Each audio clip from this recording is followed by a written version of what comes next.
सबको लगता है। छलावा। रामपुर गांव के रहने वाले सुदीप की बारात दुल्हन लेकर वापस लौट रही थी। सुदीप अपनी पत्नी के साथ कार में था और बाकी के लोग बस में। सुदीप की कार बस के साथ साथ ठीक उसके पीछे चल रही थी। रात बहुत हो चुकी थी और सुदीप की पत्नी रीमा को जोरों से नींद आ रही थी। ड्राइवर कार चला रहा था। तभी रीमा ने सुदीप से पानी पीने के लिए कहा। मुझे बहुत जोर से प्यास लगी है, पानी चाहिए। अरे रीमा, पानी तो खत्म हो गया है, अब क्या करें?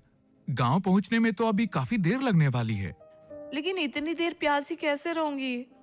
फिर सुधीर की कार एक जाव में पहुंच जाती है। ओ सुधीर की नज़र दो इंसानों पर पड़ती है। ओ लोग आपस में बात कर रहे थे तो सुधीर के मन ये चाल रहा था कि मैं इन दोनों लोगों से पूछ लूं। नल कह पर लगा है भाई पानी पीने के लिए।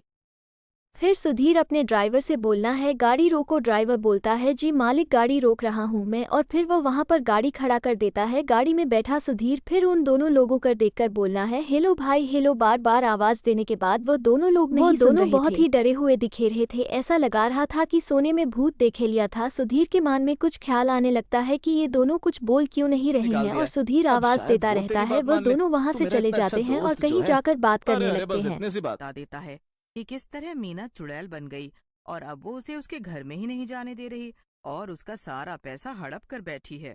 ये सब तेरे ही कर्मों का फल है कालू।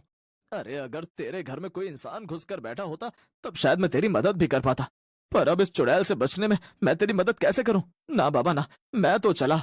चमन अगर तूने मेरी मदद कर दी तो मैं तुझे अपना आधा पैसा दे दूंगा और अपने घर में भी तुझे रहने दूंगा।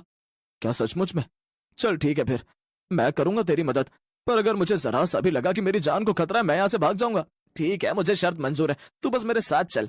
फिर क्या था, कालू और चमन मिलकर चुड़ैल को घर